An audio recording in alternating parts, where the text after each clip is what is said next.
Samantala, lumantad naman sa Senado ang ilang pang mga karagdagang alegasyon laban kay dismiss Bamban Mayor Alice Guo.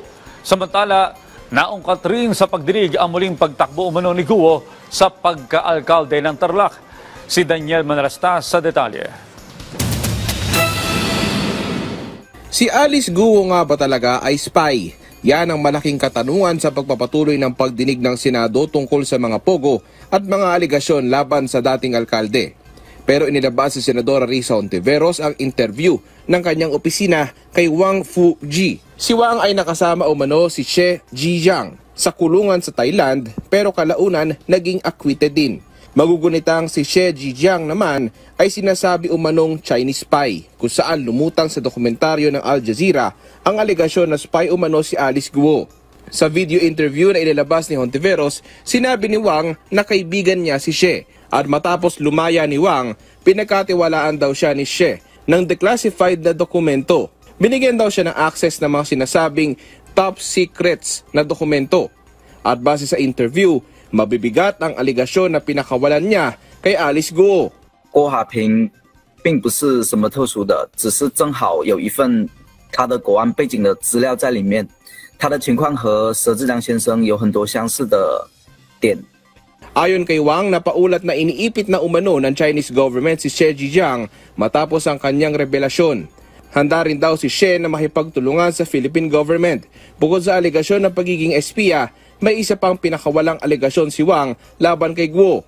郭华平的竞选本身就是中共国安安排的。佘志良先生目前因为揭露郭华平女士涉及的间谍事件。 据悉已遭到了中国政府的严密打压。由于此事件非常的敏感，泰国监狱方面对佘志良先生实行了严格的监控，已经限制了他与外界的联系。 Nakuna naman sa kamera ang reaksyon ni Guo habang nilalahad ni Wang ang mga alegasyon. Kalaunan kinumpronta na ng mga senador si Guo habang si Guo todo tanggi. Alice, spiya ka ba talaga? Hindi po ako spy, hindi po ako spiya po. Sa dami ng tao na pwede niya banggitin, ikaw pa binanggit niya. Tingin ko po, baka gusto lang din po niya ng media mileage ko po ngayon kasi sobrang taas po ng media mileage ko po ngayon. Possible po. Naging maugong din na tatakbo sa Hatol ng Bayan 2025 si Guo. Pero kahapon, kinumpirma niya mismo na hindi muna siya susubok. Sa ngayon, hindi po. Harapin ko po muna yung mga accusations po sa akin. Ninisin ko po muna yung sarili ko po. At para maging fair din po para sa mga constituents ko po na minamahal ko po. Very good.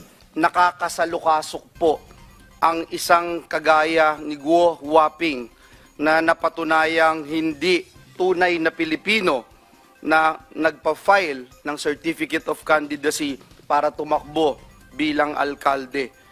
This would be a mockery of our laws. Ang COMELEC naman pinakakasuhan na sa korte si Guo dahil lumano sa maling nilalaman ng kanyang dating Certificate of Candidacy at iba pang umano'y paglabag sa Omnibus Election Code. Sa pagdinig din, inungkat muli ng mga senador kung paano ba talaga nakalabas ang bansa si Guo. At paglalahad ngayon ng Bureau of Immigration. Based on our validation, it was confirmed what Senator Hontiveros said that the subject Alice Guo entered Kuala Lumpur International Airport on July 18 at 12:17. Humarap din sa pagdinig si dating PNP Chief Benjamin Acorda Jr. matapos lumabas sa nakaraang pagdinig ang mga larawan niya kasama ang ilang umano'y personalidad ng Pogo. Nilinaw ni Acorda sa mga senador partikular ang larawang kasama niya si Tony Yang. As we regards to the